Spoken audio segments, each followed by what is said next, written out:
magara sagantaa xiyyaati seenaa Minnesota welcome isinundin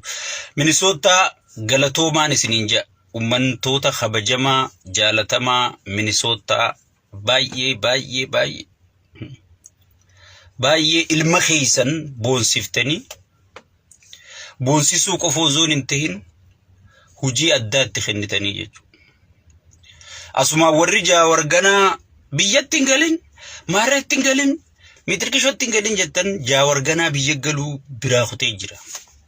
Qabsoon eessa geesse qabsoo eessaan geesse malee ganaa biyyatti hin galin mitirkishotti hin galini sigale 4 kiilootti yoom gallaa jettanii gaafachuu malee waa'ee biyyatti hin galini ganaa gubaa gataa jirtu sun dhumatti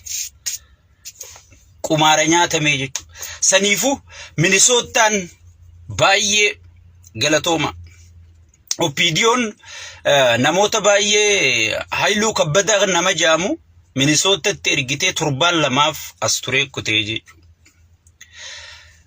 Diaspora waan barbaadan isiniif goona dachillee isiniif kennina investment illee ni gootanii sigale nu dhageeffadhaa gurbaa kanaan bahinaa jedhaniiti hayluun as ture hayluu kabbadaa namni jaamu ergamee as ture kutee jechuudha. Sigale andeen gadda tanaan quba qabaa'ee Minnesota ilma kee hin qaanaysin ilma kee dhageeffadhu ilma kee gaafii ittiin heddummeessin sigale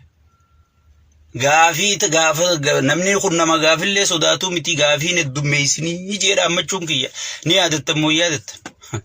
sigale nuti waan qubana qabnurraahi iyyinaa jechuu sigale akkasuma Minnesota keessa gaafii nun jirtu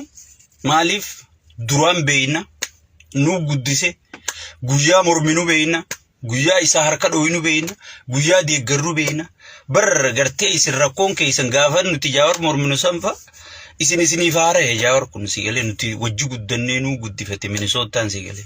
sa'aatii inni nurraa jarjarees ilma keenya ilma abbaatu hidhataa jedhanii saniif hidhachuu turre jechuudha. Dura dhaabbachuu turre